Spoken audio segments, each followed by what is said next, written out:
इस अध्याय में ऋषिगण सूत जी से अग्नि यज्ञ, देव यज्ञ और ब्रह्म यज्ञ का वर्णन करने के लिए कह रहे हैं। यह सुनकर सूत जी ऋषियों को कहते हैं, ध्यान से सुनिएगा। शिव पुराण हमारे जीवन से पूरी तरह जुड़ा हुआ है। शिव पुराण सुनने एवं समझने से हमें न केवल ज्ञान प्राप्त होता है, बल्कि हमारी आत्मा का भी पूरी तरह से शुद्धिकरण हो जाता है। गृहस्थ पुरुषों के लिए सुबह और शाम अग्नि में 2 चावल और द्रव्य की आहुति ही अग्नि यज्ञ कहलाता है। ब्रह्मचारियों के लिए समिधा का देना ही अग्नि यज्ञ है।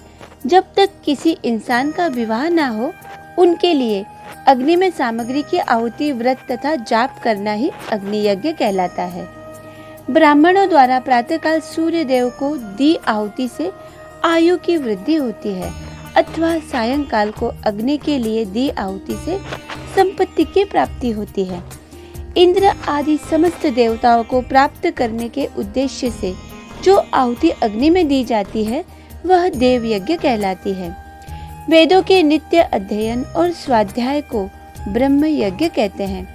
इंसान को देवताओं की तृप्ति के लिए हर दिन ब्रह्म यज्ञ करना ही चाहिए।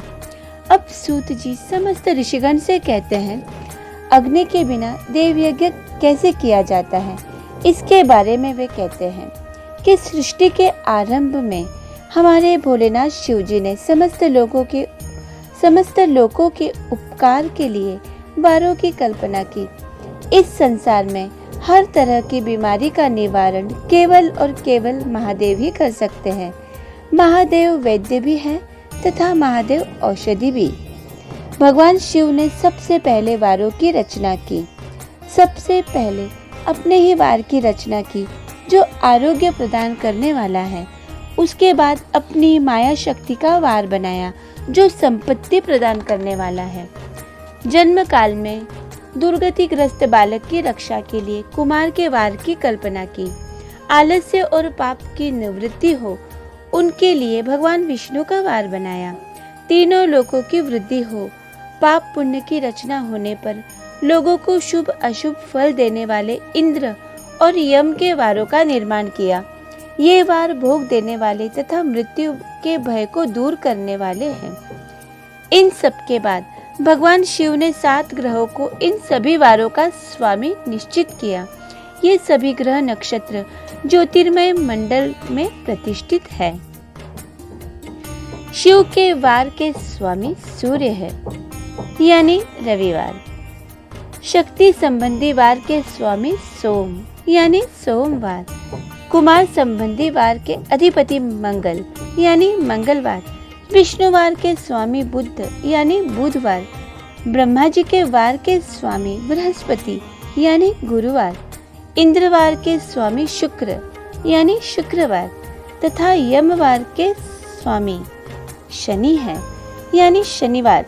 अपने अपने वार में की गई देवताओं की पूजा उनके फलों को देने वाली है। 7 दिन किसी न किसी देवी देवताओं को समर्पित होते हैं। सप्ताह के हर दिन का एक विशेष महत्व, पूजा विधि और उपाय होते हैं, जिसे करने से जीवन में सकारात्मकता आती है और देवी देवताओं की कृपा हमें प्राप्त हो जाती है। वार के अनुसार देवी देवताओं की पूजा करने का विधान होता है। शास्त्रों में बताया गया है कि रविवार के दिन सूर्य, सोमवार के दिन चंद्रमा और भगवान शिव, मंगलवार के दिन हनुमान जी, बुधवार के दिन गणेश जी, गुरुवार के दिन देवगुरु बृहस्पति और भगवान विष्णु, शुक्रवार के दिन माता लक्ष्मी पार्वती और शनिवार के दिन शनिदेव की पूजा करना शुभ फलदायी माना जाता है। सूर्य आरोग्य, चंद्रमा संपत्ति के दाता है, बुध बुद्धि के प्रदाता है, बृहस्पति आयु की वृद्धि करते हैं तथा शुक्र भोग देते हैं और शनि मृत्यु का निवारण करते हैं। इन 7 वारों के फल उनके देवताओं के पूजन से प्राप्त हो जाता है। अन्य देवताओं की पूजा का फल भी केवल और केवल भगवान शिव, हमारे भोलेनाथ ही देते हैं। भोले बाबा तेरी क्या ही बात है, भोले शंकरा तेरी क्या ही बात है। दूर हो के भी तू साथ है हो, दूर हो के भी तू साथ है। खुद को मैं कर दूंगा तुझको समर्पण, मैं तेरा अंश हूँ तू मेरा दर्पण, तेरे ही आने से मेरी ये सारी जिंदगी सजी है। लागे मेरी प्रीत तेरे संग मेरे शंकरा, लागे मेरी प्रीत तेरे संग मेरे शंकरा, लागे मेरी प्रीत तेरे संग मेरे शंकरा, लागे मेरी प्रीत तेरे संग मेरे शंकरा। देवताओं की प्रसन्नता के लिए पूजा की 5 पद्धतियां हैं। पहले उन देवताओं के मंत्र का जाप, दूसरा होम, तीसरा दान, चौथा तप तथा 5वां वेदी पर प्रतिमा में अग्नि अथवा ब्राह्मण के शरीर में विशिष्ट देव की भावना करके 16 उपचारों से पूजा तथा आराधना करना। दोनों आँखों तथा मस्तक के रोग में और कुष्ठ रोग की शांति के लिए भगवान सूर्य की पूजा करके ब्राह्मणों को भोजन कराए।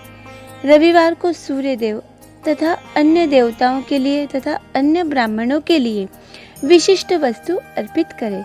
सोमवार को संपत्ति व लक्ष्मी की प्राप्ति के लिए लक्ष्मी जी की पूजा करें तथा सपत्नीक ब्राह्मणों को घी में पका अन्न भोजन करवाए। मंगलवार को रोगों की शांति के लिए काली माँ की पूजा करें। उड़द, मूंग एवं तुअर की दाल से युक्त अन्न का भोजन ब्राह्मणों को कराएं। बुधवार को दूध से बने अन्न से भगवान विष्णु का पूजन करें। ऐसा करने से पुत्र मित्र की प्राप्ति होती है। जो दीर्घायु होने की इच्छा रखते हैं वो बृहस्पतिवार को देवताओं का वस्त्र यज्ञोपवीत तथा घी मिश्रित खीर से पूजन करें। भोगों की प्राप्ति के लिए शुक्रवार को एकाग्रचित होकर देवताओं का पूजन करें। शनिवार अकाल मृत्यु का निवारण करने वाला है। इस दिन रुद्र की पूजा अवश्य करें। तिल के होम व दान से देवताओं को संतुष्ट करके ब्राह्मणों को तिल मिश्रित भोजन करवाए। इस तरह से देवताओं की पूजा करने से आरोग्य एवं उत्तम फल की प्राप्ति होगी। पूजन वैदिक मंत्रों के अनुसार ही होना चाहिए। शुभ फल की इच्छा रखने वाले मनुष्य को 7 दिन अपनी शक्ति के अनुसार देव पूजन करना ही चाहिए। निर्धन मनुष्य तपस्या व व्रत आदि से तथा धनी मनुष्य धन के द्वारा देवी देवताओं की आराधना करें। जो मनुष्य श्रद्धा पूर्वक इस तरह के धर्म का अनुष्ठान करता है वह पुण्यलोक में अनेक प्रकार के फल भोग कर पुनः इस धरती पर, इस पृथ्वी पर जन्म लेता है। धनवान मनुष्य को चाहिए कि वह जगह जगह वृक्ष लगवाए, पानी का प्याऊ बनवाए, कुएं बावड़ी बनाकर पानी की व्यवस्था करे, बच्चों के लिए स्कूल का निर्माण करे। इस तरह के धर्म कर्म करना ही चाहिए। इस अध्याय को सुनने वाला या पढ़कर समझने वाले को देव यज्ञ का फल निश्चित रूप से प्राप्त होता ही है। अगले अध्याय में हम देश का, काल का, पात्र का एवं दान का वर्णन करेंगे, जो हम आपको अपने अगले अध्याय में जानकारी देना चाहेंगे। तो आप सभी शिव भक्तों को हेमा शर्मा का धन्यवाद।